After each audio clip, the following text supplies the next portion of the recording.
Hi friends, நம்ம இப்போ எங்கே வந்திருக்கோம்னு பார்த்தீங்கன்னா, தென்காசி மாவட்டத்தில் கடையத்துக்கு அருகிலே இருக்கிற அகத்தியரும் திரையரும் வழிபட்ட திருவண்ணாமலை முருகனை தரிசிக்கிறதுக்காக வந்திருக்கோம். அப்படி இந்த கோயிலில் என்னடா ஸ்பெஷல் அப்படின்னு கேட்குறீங்களா? உங்கள் கல்யாணம் நீண்ட நாளாக தடைப்பட்டுட்டே போதா, இல்லைனா தீராத நாள்பட்ட நோய் இருக்குதா, உங்கள் தொழில் வளர்ச்சி அடையலையா, நம்ம திருவண்ணாமலை முருகனை வழிபட்டால் இது எல்லாமே சரியாயிரும்னு சொல்கிறாங்க. ஃபஸ்ட்டு இந்த மலைக்கு எப்படி திருவண்ணாமலைங்கிற பேர் வந்துச்சுங்கிறத பார்த்துடலாம். இந்த மலையை பார்க்குறதுக்கு ஒரு யானை படுத்திருக்க மாதிரியே இருக்கும். அதனால் ஆரம்ப காலத்தில் எல்லோரும் இதை வாரணமலைன்னு கூப்பிட்டுட்டு இருந்தாங்க. இதுவே நாளடைவில் அப்படியே மருகி திருவண்ணாமலைங்கிற பேர் வந்ததாக சொல்லப்படுது. அடுத்ததாக மலை மேல் குன்றில் இருக்கின்ற மூலவர் சிலை எப்படி வந்ததுங்கிறத பார்த்துடலாம்.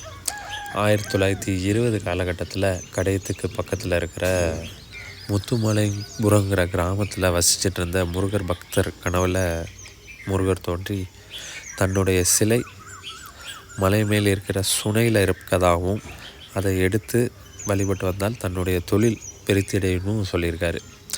இதை இவரும் கேட்டுட்டு ஊர் மக்களை எல்லாரையும் கூட்டிகிட்டு போயிட்டு சுனையில் தேடி பார்க்கும்போது முருகரோட சிலை கிடச்சிருக்குது.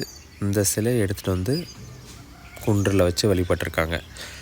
அப்போ கிடைச்ச அதே சிலை தான் இப்போவும் நம்ம வழிபட்டுட்டு இருக்க முருகனோட மூலவர் சிலை. அடுத்தது நம்ம அகத்தியர் திருவண்ணாமலைக்கு எப்படி வந்தாருங்கிறத பார்த்துடலாம்.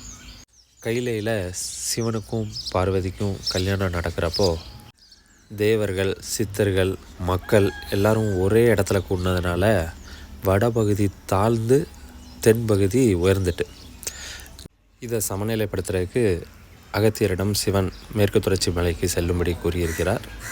சிவனோட பேச்சை கேட்டு அகத்தியரும் மேற்கு தொடர்ச்சி மலையை வந்து அடைந்தவுடன் பூமி சமநிலையை அடைந்ததாக கூறப்படுகிறது.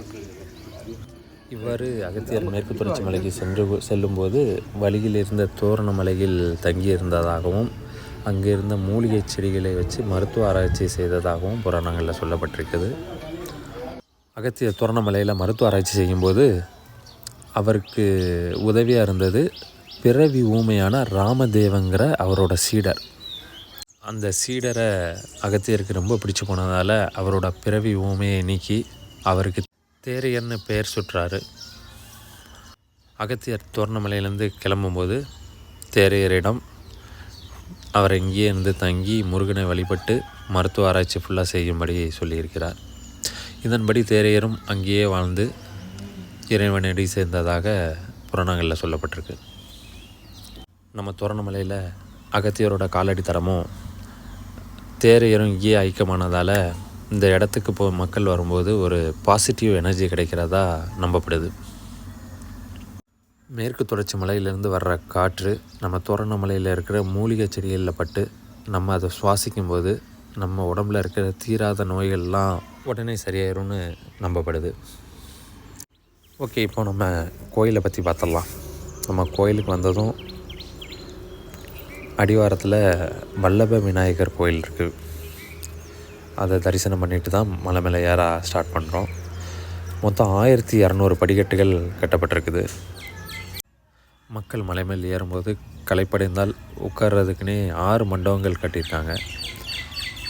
அந்த மண்டபம் என்னென்னு பார்த்தீங்கன்னா அருணகிரிநாதர் மண்டபம், நக்கீரன் மண்டபம், தேரையர் மண்டபம், அகத்தியர் மண்டபம், பாலன் தேவராயர் மண்டபம், ஔவையார் மண்டபம். அடுத்து பார்த்திங்கன்னா மாதத்தின் ஒவ்வொரு பௌர்ணமியும் அடிவாரத்தை சுற்றி கிரிவலம் நடக்குது. கிரிவலம் முடிஞ்சதும் அங்கேயே அன்னதானம் எல்லாமே அவங்களே ப்ரொவைட் பண்ணுறாங்க. நம்ம திருவண்ணாமலையை சுற்றி மொத்தம் 64 சுனைகள் இருக்கிறதா சொல்லப்படுது. இந்த சுனையில் இருக்க நீர் நம்ம மேலே பட்டுச்சுன்னா நம்ம மேலே இருக்கிற சரும பிரச்சனைகள் எல்லாமே தீர்ந்துரும்னு கூறப்படுகிறது. நம்ம திருவண்ணாமலை பக்கத்திலேயே ராமநதி டேம் இருக்கிறது. நம்ம திருவண்ணாமலையில் ஞாயிற்றுக்கிழமை தோறும் காலையிலையும் அன்னதானம் நடக்குது.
புண்ணியங்கள் சேருமிடம் இந்த மலை, தமிழ் தந்த முருகனின் அமுதமலை, எங்கள் தலையெழுத்தை மாற்றுகின்ற சக்தி மலை, விதியையும் வெல்கின்ற புனித மலை, எங்கள் வினை தீர்க்கும் வேலவன்